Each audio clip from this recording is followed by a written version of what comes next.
বর্তমান সরকার থাকবে কি থাকবে না, কেয়ারটেকার গভর্নমেন্ট এখনই হবে কি হবে না, এটি আপিল বিভাগ ক্লিয়ার করে দিয়েছেন, আর কোনো বিতর্কের অবকাশ থাকলো না। আজকের রায় তো তত্ত্বাবধায়ক সরকার সিস্টেমটাকে বাতিল করে যে রায় দিয়েছিলেন তার রিভিউ করে বাতিল করা হলো। এর মানে কি, তত্ত্বাবধায়ক সরকার ব্যবস্থাটা বহাল করা হলো। কিন্তু পঞ্চদশ সংশোধনীর মামলায় তত্ত্বাবধায়কই একমাত্র ইস্যু নয়, তত্ত্বাবধায়কের বাইরেও প্রায় 29টা ইস্যু 15th অ্যামেন্ডমেন্টে রেজ করা হয়েছিল, যার 4টির ব্যাপারে সিদ্ধান্ত দিয়েছিল হাইকোর্ট ডিভিশন, বাকিগুলোর ব্যাপারে হাইকোর্ট ডিভিশন বলেছিলেন পার্লামেন্টের উপর ছেড়ে দিয়েছেন।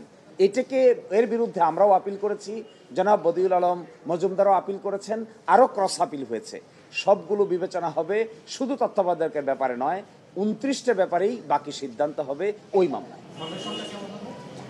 তত্ত্বাবধায়ক এখন যে তত্ত্বাবধায়ক সরকারের যে ফরমেশন এখন আছে, সেখানে লাস্ট রিটায়ার্ড চিফ জাস্টিসই হবেন তত্ত্বাবধায়ক সরকারের প্রধান।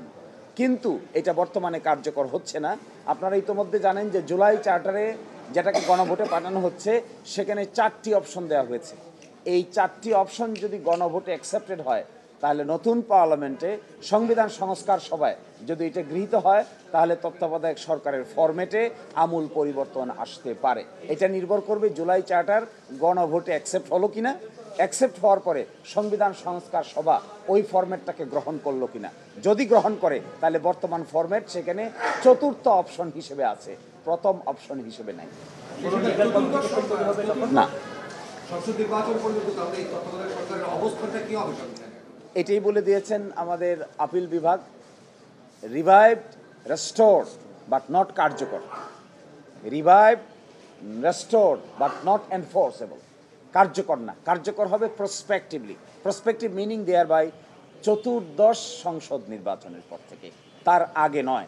এবং তিনি বলেছেন, শব্দটা যে ব্যবহার করেছেন মাননীয় আপিল বিভাগ, ক্যান অপারেট, the তত্ত্বাবধায়ক সরকার সিস্টেম ক্যান অপারেট অনলি প্রসপেক্টিভলি। এটা বিতর্ক এড়ানোর জন্যই এই লাইনটুকু অ্যাড করা হয়েছে, যেন এটা নিয়ে আমরা এখনই বিতর্ক না করি, তাহলে বর্তমান সরকার থাকবে কি থাকবে না, কেয়ারটেকার গভর্নমেন্ট এখনই হবে কি হবে না, এটি আপিল বিভাগ ক্লিয়ার করে দিয়েছেন, আর কোনো বিতর্কের অবকাশ থাকলো না।